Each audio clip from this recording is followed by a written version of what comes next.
and also in the hospital. So what I do is a lot of assessment, also vascular access in our dialysis patients. Vascular access is considered the Achilles of dialysis, so they need to have a good access to have good dialysis. And then the quality component of it is I do our monthly monitoring on how we're doing with our care, and that is done with a team every Thursday. Oh, I should just wait. I want to be recorded. We're good. Okay, so every Thursday we meet with a team, our medical director, the clinical coordinators, the nurse managers, our executive director, and go over our quality every Thursday, in addition to the little meetings that me and Elaine talk when monthly lab work comes out. We check the monthly labs on our patients to find out how they're doing and how we're doing with our care. We want to provide St. Joseph Way care, which is perfect care for our patients. So again, as Tony had said earlier, Medicare covers end-stage renal disease care, including dialysis. So they have oversight on how we're doing with our care. They tell us what we should be looking for. So Medicare in a big picture is divided into networks, ESRD networks. So it's easier for Medicare to get a handle of care at the bedside. So we are Network 18, right here, Southern California. And there's, networks all throughout the U.S. So I will be talking about Network 18 in terms of comparing ourselves nationally with the other networks. So in a nutshell, we get two report cards. One is the dialysis facility report, which is directly from Medicare, and that's a national report that shows how we compare nationally in a big picture. And also we get another report from Network 18 comparing us with other dialysis units in our state of California. So for example, for the 2010 dialysis report, our mortality rate, in our facility is below our national rate. And this is the data that I had posted in our lounge so that staff can just look at it and see what areas we're doing really good and areas that we can improve. Hospitalization rate, we're below the national. Admission rate is also below. Infections, we're doing really great. And in addition to this quality report, there's a lot of work involved behind the scenes. As I had mentioned earlier, there's 2 advanced practice nurses in the renal center. So one, Elaine, does a lot of the education between the whole unit, renal center, acute dialysis, CHOC, especially the CRRT is just so amazing when you see the actual nurses, ICU nurses, either CHOC or adult, how they're able to do CRRT at the bedside, because acute dialysis nurses cannot be there 24 hours a day to provide treatment. So there's a lot of work behind these reports that we have. Transplantation patients under age 70, we have a lot of patients on the list compared to nationally. Our standardized transplantation rate, we're also above. Transplant wait list, we're above the national rate. Anemia needs a lot of improvement. Vascular access, we're above rate. And then catheters, we monitor catheters because we know catheters is, we think of infection. So an example of our quality assessment is the anemia. In the last year, we've done a lot of work with improving our anemia outcomes. And one of the reasons why this is such a very hard indicator to achieve is FDA in the last year had come out with a warning about higher mortality and death with use of ESA epogens. So Medicare has that range tighter. So Elaine has done a lot of education in the last year with the staff in adjusting the dosing with the anemias. We even had to look at our anemia protocols, readjust, update, implement, and then look at it again and implement. So a lot of work goes into achieving good outcomes in our patient. In 1997, a National Kidney Foundation came out with Dialysis Outcome Quality Initiative Guidelines. And what this is, it guides dialysis units in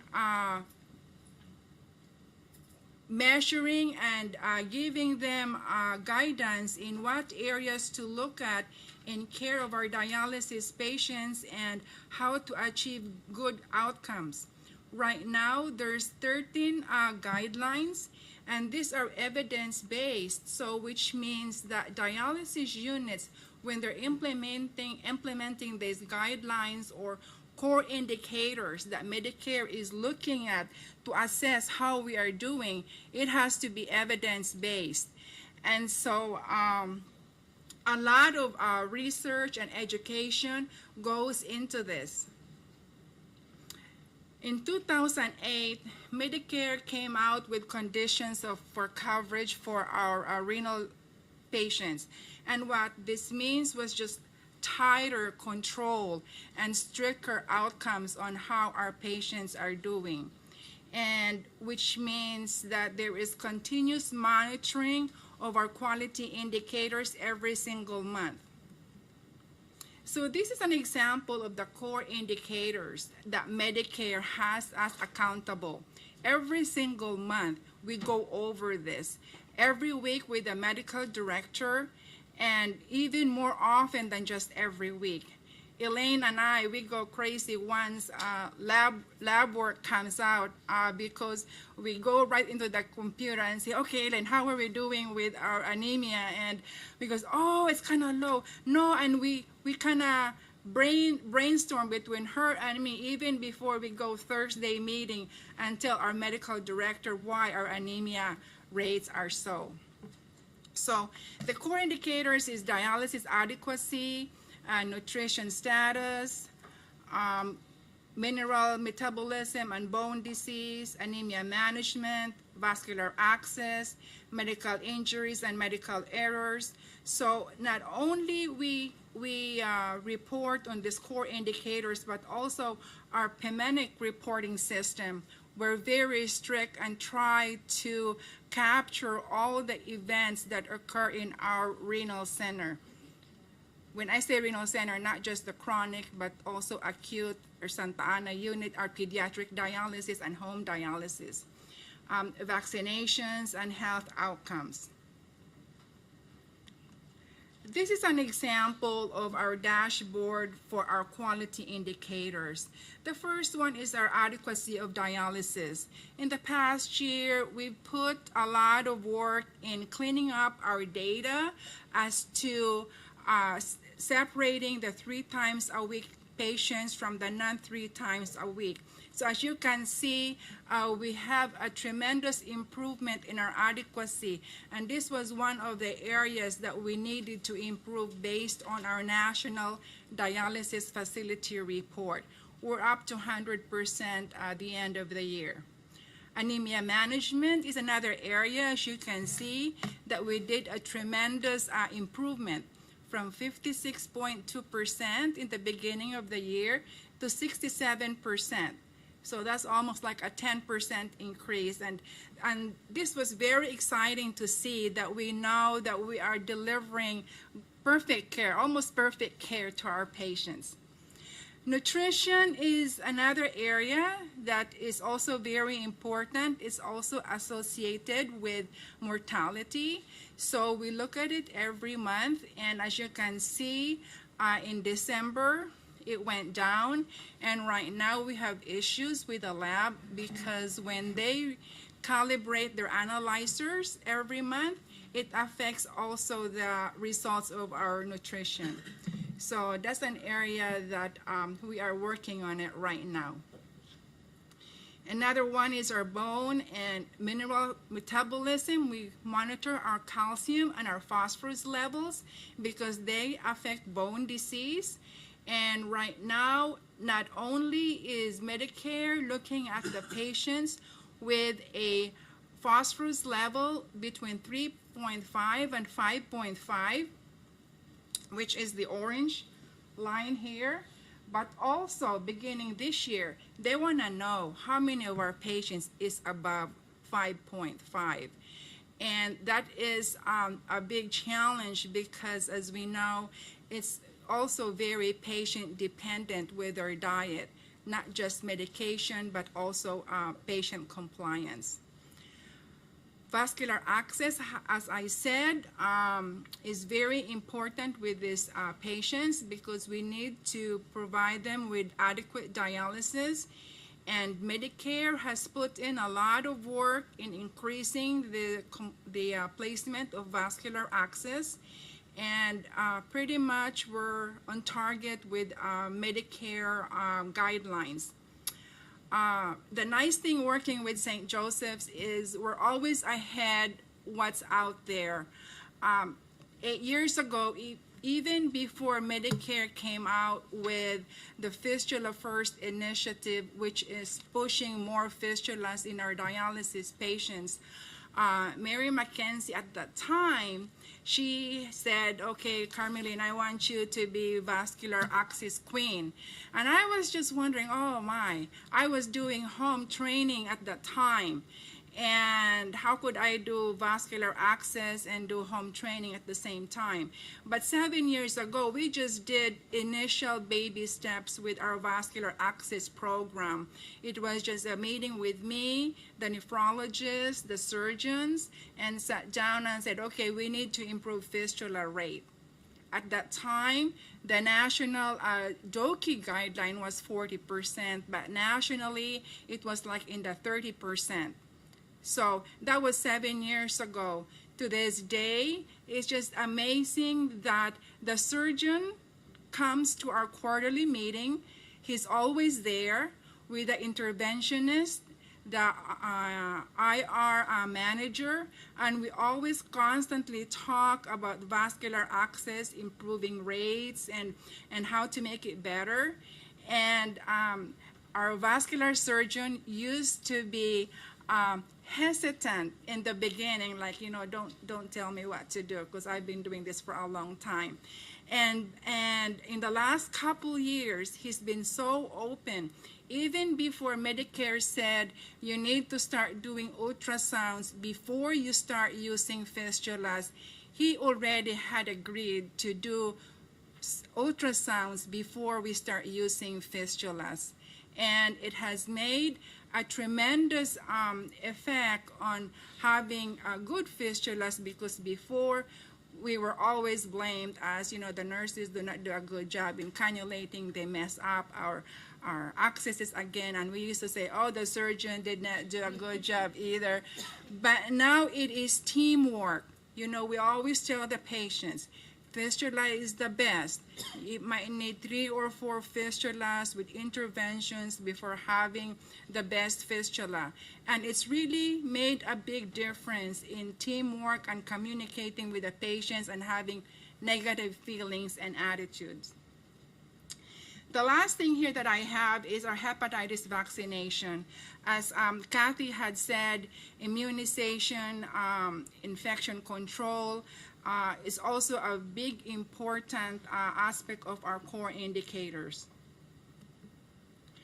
So every year it just has gotten really harder and challenging for us to obtain outcomes. because Medicare now is even looking closely at how we're doing, how our patients are doing, that beginning of year 2012, there's gonna be payment consequences for services that we give to our patients, and this is tied up to our quality indicators. So with Perfect Care, I mean, it kind of goes with Medicare, but we're ahead of the game since we've been always striving to do the best for our patients. And it's a team effort. Everybody has a role in it. Any questions? On the graphics where it said one areas where we were falling short, it said URR. Okay, URR, that's urea reduction rate. It's a measurement of how dialysis effectiveness is being measured. URR and KT over V, which is again clearance of urea during dialysis. And that's one of the things, three major things that they're looking at even closely moving forward. The URR, anemia management, and I think it's in, what was the third one? No, anemia, because anemia, they're looking at two things in anemia, not just the ones within the range, the 10 to 12 hemoglobin, but also less than 10 hemoglobin. So they have a tall order on what they expect on the care that we give our patients. So we do a lot of educating in the renal center with our staff. It's a team effort. Our educator, she does a lot of work. An example of that is emergency preparedness. Last year, the network, their goal was emergency preparedness. And I said, Cynthia, emergency preparedness. And she goes, okay. After that, within a month, she goes, Carmeline, it's done. And it was just amazing that there is that kind of team effort that we have in the renal center. Any other questions?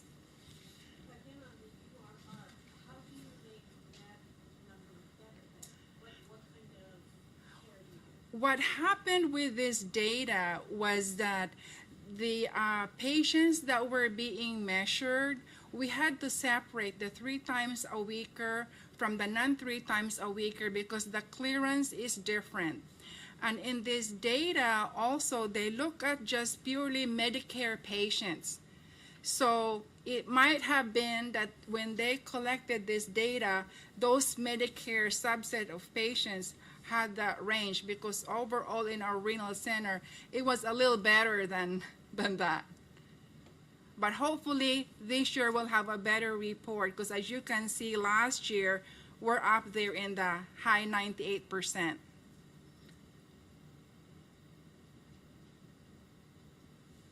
Thank you.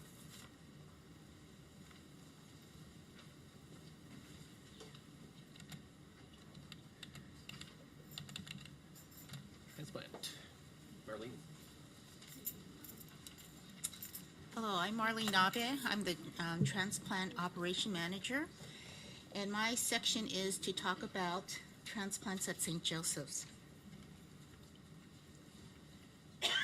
As you had heard earlier, there are different treatment modalities for patients with end-stage renal disease. We had talked about all of the dialysis previously, and so what I would like to do is focus in on the transplantation. In transplantation, organs are received through either deceased donors, live-related or unrelated donations. And the last thing that I would like to talk about will be the live donor exchanges, where we are increasing the number of transplants through unrelated exchanges of non-compatible organs. Unfortunately, the number of patients that are on ESRD is increasing dramatically. And over the years, all of us in transplant has been trying feverishly to try to transplant as many patients as we can. As you had heard earlier, many of the patients on dialysis do look forward and have hope that one day they will be transplanted and return to a state where is as normal as possible for them. But unfortunately, the reality of it, is that the number of patients on the wait list is as increasing as we increase the number of ESRD patients, but the number of donors have remained pretty stagnant over the years, despite all the efforts that we have put into public education. So the number of transplants have actually has not risen over time. Unfortunately, the reality is that only about 10% of patients that are on ESRD will be on a wait list, and either between 3 to 5% actually go on to have a transplant. Other things that affect the demand and supply of organs is factors at the OPO, or the organ procurement site, dealing with families during a very difficult time when they lose a loved one. The transplant practices, we have over the years, the transplant centers have come under scrutiny of who they transplant, what are the outcomes. Our biggest factor when we deal with patients is compliance. Are they able to sustain the rigorous post-transplant care of the patient, and who are their support? And so the organ supply is not as high, and we are always trying to create more access to transplantation for our patients. So back, our first transplant, kidney transplant, successful transplant, was back in 1954 between two identical twins. Because they were identical, we did not have the issues of immunology problems at that time like we deal with on a daily basis today. In 2004, at one of the national transplant congresses, we were able to meet the actual live donor in this pair. The patient had passed away from non-transplant issues, but the donor was doing very, very well. Our history here at St. Joseph's goes back, as was stated earlier, in the early 1973s when Dr. Gentile and Dr. Martin started the transplant program, and over the years we've had a lot of successes with implementations of new transplant coordinators, new surgeons, and to a point where we have been very, very successful and fortunate here at St. Joseph. So our first kidney transplant was done back in 1973, and a year later we had our first living-related kidney transplant. Our first living unrelated kidney transplant was done in 1993. So a total of 119 transplant in this program, and this is till the end of last year. About 66% of those transplants were deceased donors, and we'll talk about the supply of deceased donors over time. And our living-related and unrelated donors are now increasing. So this is a visual of the types of transplants that have been performed at St. Joseph, including the types of donors. And as you can see, we had very great success with deceased donors. And then here we started with the living related and then the unrelated. As you can see, our number of deceased donors are decreasing and increasing of the live. Over the years, society has been really looking at patient safety, population safety, decreasing crime. And so we've been very, very successful, which is good for the society. However, traditionally, our deceased donors came from trauma victims, gunshot wounds. And so as we're getting better with our crime rates and our death rates in accidents, our number of deceased donors are going down. And so many of us in transplants are looking at not being able to rely on deceased donors, but looking more at live transplants. This is from the One Legacy, which is our organ procurement agency, and they looked at the types of deaths that were occurring, and over time, the number of trauma deaths have been going down steadily. Our kidney transplant staff is basically a multidisciplinary team. Our team mainly comes from our CMS conditions of participations. They had requirements of what makes up a transplant team.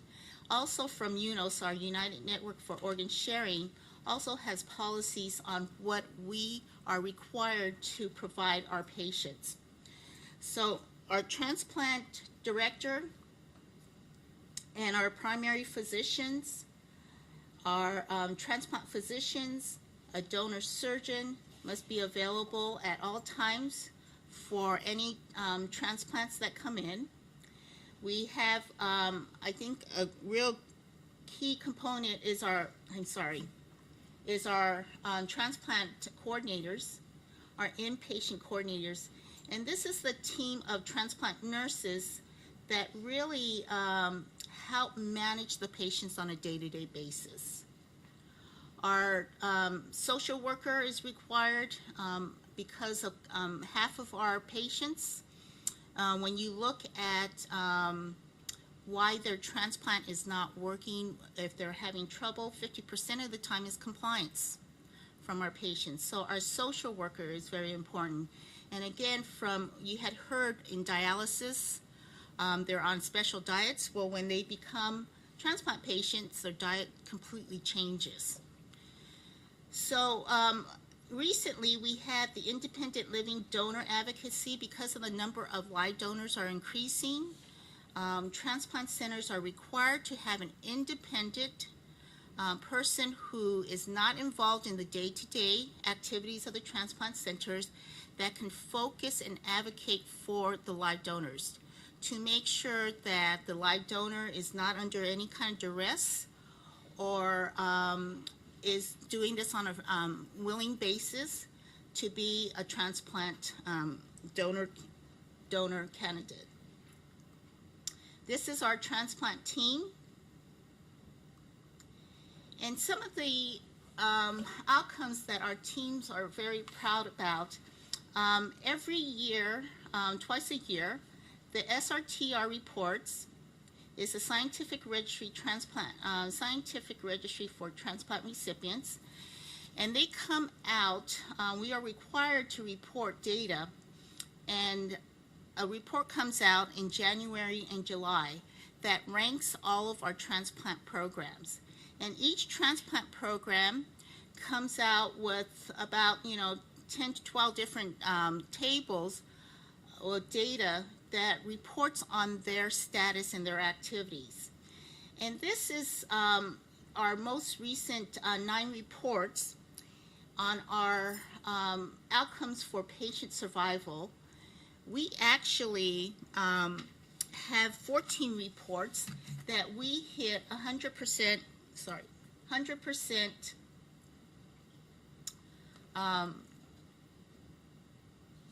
patient survival in our first year. And we started back in July of 2004, hitting 100% survival. This is an illustration of all of the other transplant centers in our local area, and we are the only transplant center that has maintained 100% over this time. As you can see, the St. Joseph Observe is at 100%. The U.S. is pretty close, but we have been able to maintain it over a 3-year period also. This is the same time span. It's the 9 most recent reports. And This is a 1-year graft survival, and we've been hitting 100% graft survival, as you can see in the blue here, consistently for the last 9 reports. This is an illustration of other transplant centers in the United States, and no transplant center has been able to sustain 100% over this time period, except for St. Joseph.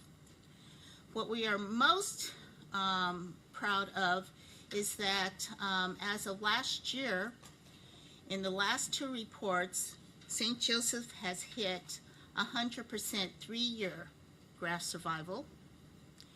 And we have been one of the only centers that has a significant number of transplants hitting the 3-year mark.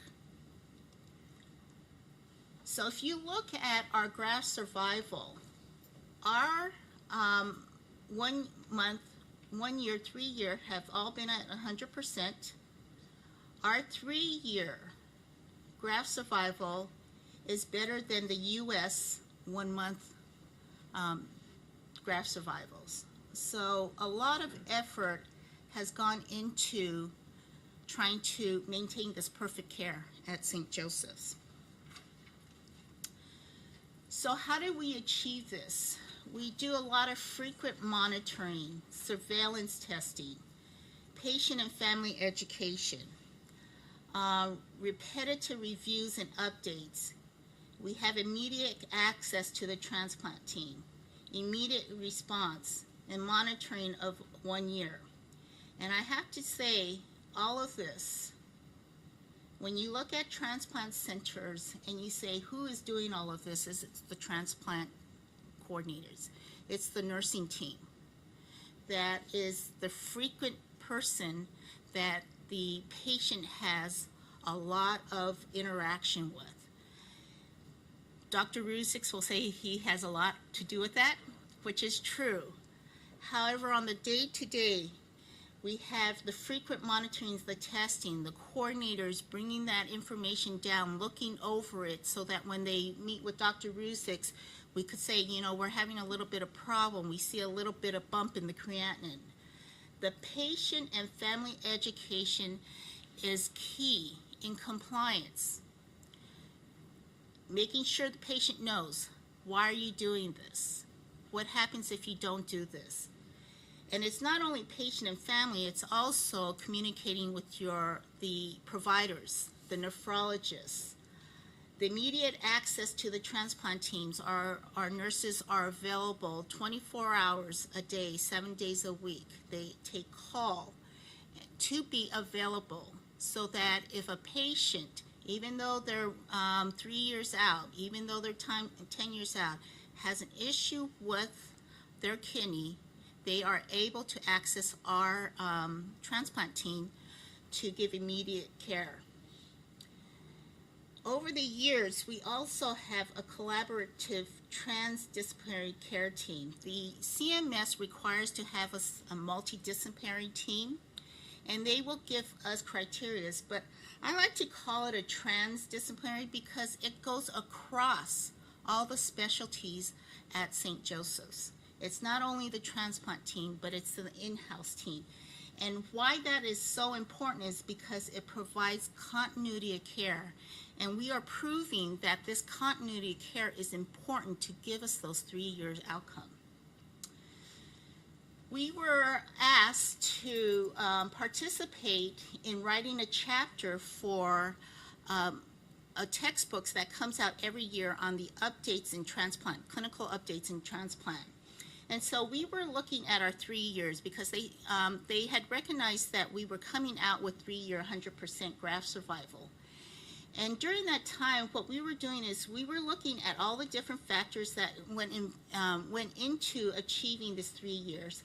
And we were noticing that over time, our rejection rate has come down in the first year significantly. Couple of things that could explain this. One is during this time, we were also trying to figure out what our induction treatment was for all of our transplant patients. So there was a lot of changes going on during that time. But also, too, in the hospitals, we started back in 2003 to develop a transplant council so that we could create this collaborative, multidisciplinary, transdisciplinary team approach in making sure that in transplantation from the outpatient in the pre-site, when they transition into the hospital to get their transplant, when they transition back out to the outpatient setting, that the message and the teaching is consistent from outpatient, inpatient, outpatient again, so that patients will hear the same message, know exactly what they need to do, and that is reinforced constantly throughout their stay here. And so a lot of it in our success has to be applauded not only from the transplant team and the hardworking staff in the outpatient, but also through all of the hardworking efforts of inpatient and the collaboration that we do over time. We watch our patients for a whole year. We will make sure, in most transplant centers, they are returned back to the community nephrologist at 3 months, maybe 6 months. But here at St. Joseph, we watch them for a full year. And that's pretty significant because literature has shown that in the first year is the time when you will see the most rejection occur during the acute phase. And so our commitment to perfect care here is that we are going to watch our patients for a whole year, make that commitment, and then determine whether or not they're stable enough to go back out in the community. So for a whole year, with your efforts and the efforts of the transplant team, we're constantly educating our patients to understand what are they looking for, what do they need to do about it, and how to stay compliant so that when we do return them to the community, they know exactly what they need to do. And that's a very important factor when you talk to other transplant centers of how do they care for their patient post. We've been very fortunate to have the support of the hospital in being able to achieve these outcomes. We've had the support of the hospital in providing assistance to these patients, and so we're very grateful here for those efforts. One of the last things I want to talk about is we've been in transplant for 50 years, and it seemed like we were the oldest organ to be transplanted, and everything was status quo until recently when we started looking at incompatible pairs. In the past, if you brought in a donor and they were either ABO or immunologically not compatible with you, we said, you know, you're not compatible, we can't do anything for you. And so what we were starting to do is what we call the exchanges, where we have an incompatible donor and recipient and another incompatible donor and recipient, and they would exchange because this donor is compatible with this recipient and this donor is compatible with that recipient. The challenges with the paired exchange is that you have to do these surgeries simultaneously. So you want to have both donors in the OR at the same time, and then they donate, and then they would transplant immediately. Then they started getting creative, and they would do what they call the domino, where you would have 3 pairs, and everybody would have to donate at the same time, and you would do the transplant. So this occurred at larger transplant centers where you could run, 3 ORs at the same time. You have a total of 3 transplants. The other disadvantage of this is if any of the donors could not donate, the whole chain fell apart. And so what they had introduced in the last 2 years is what we call the chain donation. And so here you have your recipient donor incompatibles all along here. And what has happened is that an anonymous donor, an altruistic donor, would donate to the first recipient. That recipient, that donor of the incompatible pair, then donates to the next one. The donor of this one donates to the recipient of this incompatible pair, and it just goes on and on. What's nice about this chain donation is that the donations don't have to occur on the same day. And it just, you could continue on, and they've done like 12 chain donations, 16 donations. It's a little hairy because you don't want to be the transplant center here where your donor doesn't go, because then the rest of the chain falls apart. So the coordination of this, when you have multiple different transplant centers, this involves, you could have a transplant center in New York exchanging with somebody on the West Coast. Then maybe 20 miles away, there's a pair that changes. And so we're doing inter-transplant swaps. So it's not only at the transplant centers, we're using other transplant centers so that the donor pool is increased.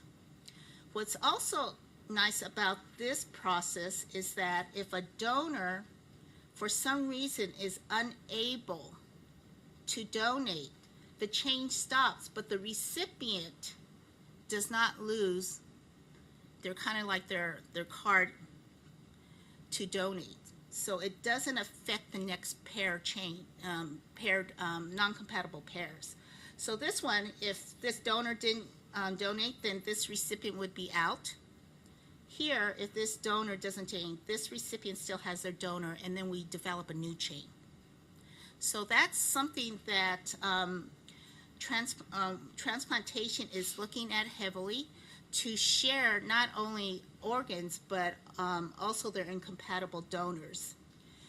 On last Friday, we had received our first offer to be part of a chain, and so currently what we're looking at is to look at our incompatible donor recipient, and we are going to be looking at and cross-matching our incompatible recipient with the donor, and then our incompatible donor will be cross-matched with the recipient on the next change. So we are now embarking on offering our transplant patients with a new opportunity that was not available before, and hopefully we will increase the number of transplants for our patients on ESRD, and giving them that hope that even though we can't do it here, we'll find a way to open up this opportunity. Any questions? Okay, to finish up, this is what we want to do for our transplant patients. We like to have our patients receive and have them paired up with somebody to give. Live donor transplantation is going to be the way of the future. Any questions? Okay, thank you.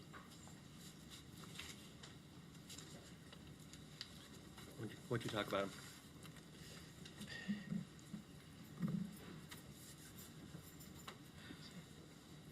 Since there are no questions, I was going to give you a lecture on chronic kidney disease. Now, for those who took this, I would encourage you, all of you, to take this. You heard from all the demographics and data today that chronic kidney disease is not only cost money, but can cost you your life. And there are 5 stages. Once you have chronic kidney disease, you will have chronic kidney disease. Number 1 cause, and needing dialysis, diabetes, hypertension. I would like you to look at this card at the back and what the risk factors are and what you can do, and disseminate it to the community. And this other thing that you have are for the staff. It's the dialyzability of drugs. You always ask, can we give this? Can we not give this? And just so you know that when you're looking at, and it says conventional dialysis and high permeability, know that the dialyzers we use here at St. Joseph Hospital are high permeability. So, but our clinical pharmacists are very good about this. So, and this, on save the date, March 23rd, we are going to do a sort of kidney risk assessment for all employees. prior to that date, we will be sending out to everybody the questionnaire so that when you come to us, it will be at the employee entrance, near the gift shop. You would have filled this questionnaire. If you forgot the questionnaire, you can fill it up there. But instead of screening people in the community, which is going on right now, we would like to screen employees so that you can go to your physicians, because we need to save these kidneys and prevent it from us ending up on dialysis. Thank you. Oh, with that, I'd like to just check and see if there's any more questions that anybody has. Sure. Is there data kept on amongst the different acute hospitals, presentation of patients in end-stage renal who are unfunded?